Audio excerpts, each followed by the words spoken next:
कशी असेल याकडे सगळ्यांचं लक्ष लागलंय। ब्युरो रिपोर्टसह अमेय चुंभळे, जय महाराष्ट्र।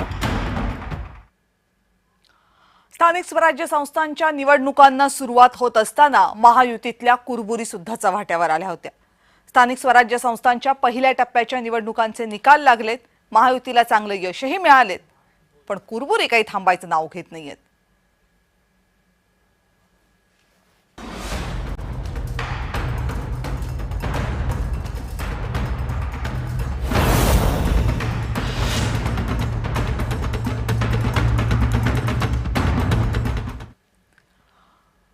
सुधीर मुनगंटीवार भाजपचे विदर्भातले एक बडे नेते। गेल्या अनेक महिन्यांपासून ते पक्षावर नाराज आहेत। या नाराजीमध्ये रविवारी भर पडली। कारण ठरलं चंद्रपूर जिल्ह्याचे निकाल। चंद्रपूर जिल्ह्यात भाजपला मोठा फटका बसला आणि याचं सगळं खापर मुनगंटीवारांनी आपल्या पक्ष नेतृत्वावर फोडलं। पक्षानं आम्हाला ताकद दिली नाही, उलट गटबाजीला पोषक वातावरण तयार केलं, अशा शब्दात मुनगंटीवारांनी आपल्याच पक्षाला घरचा आहेर दिला। आता त्यांचा रोख कुणाकडे होता हे सांगण्यासाठी राजकीय पंडिताची गरज नाहीये। डिसेंबर 2024 मध्ये महायुतीचं सरकार बनलं तेव्हा मुनगंटीवारांना मंत्रिमंडळात स्थान मिळालं नाही। 2014 ते 2019 या काळात ज्यांनी 5 वेळा राज्याचा अर्थसंकल्प मांडला त्या सुधीर मुनगंटीवारांना फक्त आमदारकीवर समाधान मानावं लागलं। तेव्हापासून प्रत्येक अधिवेशनात संधी मिळेल तिथे मुनगंटीवार भाजपला हा आणि असाच घरचा आहेर देतात। कधी कायदा सुव्यवस्थेचा मुद्दा असतो, कधी लाडकी बहीण योजनेचा मुद्दा असतो, पण टीका करायला मुनगंटीवार विसरत नाही। हे झालं त्यांच्या नाराजीचं, पण पक्षही मुनगंटीवारांवर फारसा खुश नाहीये आणि याचं कारण आहे 2024 ची लोकसभा निवडणूक। या निवडणुकीमध्ये सुधीर मुनगंटीवार यांना उमेदवारी दिली होती, पण उमेदवारी जाहीर झाली आणि मला ही निवडणूक लढायचीच नाही असं मुनगंटीवार माध्यमांना जाहीर सांगू लागले। मोदी शहांच्या भाजपमध्ये इतका उघड विरोध सहसा खपवून घेतला जात नाही। निवडणुकीमध्ये तर मुनगंटीवारांचा पराभव झालाच, पण पक्षातही त्यांचं महत्त्व कमी व्हायला लागलं। त्याचीच परिणिती म्हणून त्यांचं मंत्रिपदही गेलं।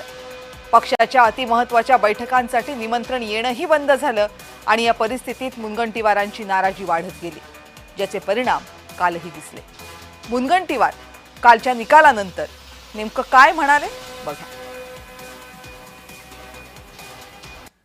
आणि आमच्या पक्षाने चंद्रपूर, गडचिरोली, भंडारा, गोंदिया या चारही जिल्ह्यांना प्रतिनिधित्व दिलं नाही। मतदारांच्या मनात जो विकासाचा विश्वास होता तो कुठेतरी डामाडोल झाला की भारतीय जनता पार्टीच्या माध्यमातून या ठिकाणी विकासासाठी कोणी प्रतिनिधी हा दिसत नाही।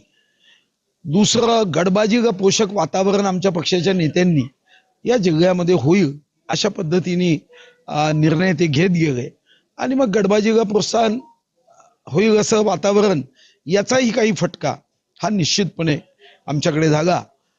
शनी शिंगणापूर नंतर आमचा जिल्हा होता की जिथं आमच्या पक्षाच्या कार्यालयाला दरवाजाच नव्हता, कोणी या आणि प्रवेश घ्या। मुख्यमंत्री देवेंद्र फडणवीस यांनी रविवारच्या विजयानंतर पत्रकार परिषद घेतली।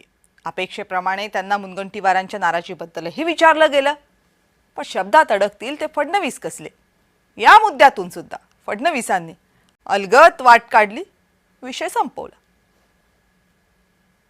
आज समजा पक्षाने काही प्रवेश दिले असतील तर त्याचा फायदाच झालेला आहे। संपूर्ण महाराष्ट्रामध्ये हा जो काही विजय आपल्याला मिळालेला आहे, पण समजा जर सुधीर भाऊंना कुठली ताकद कमी पडली असेल तर त्याची भरपाई ही आता महानगरपालिकेच्या निवडणुकीत आम्ही देऊ।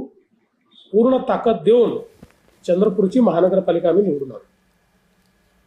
आता सत्ताधारी पक्षामध्ये मतभेद असतील आणि विरोधकांनी टिप्पणी केली नाही असं होणं अशक्य, म्हणून मग माजी विरोधी पक्षनेते अंबादास दानवेंनी भाजपला टोला लगावला। मग हे एक दिवस होणारच आहे, कारण हे माझं घर असताना माझ्या घरात येऊन दुसरे लोक घुसून राहायला लागले तर मला थोडस अस्वस्थ म्हणा, असुरक्षित वाटायला लागतं। तसं भारतीय जनता पार्टीच्या मूळ जे विचारसरणीवर काम करणारे लोक आता तर हे बटावर मोजणे इतके राहिलेले आहेत, पण यांना आता सुरक्षित वाटायला सुरुवात झालेली।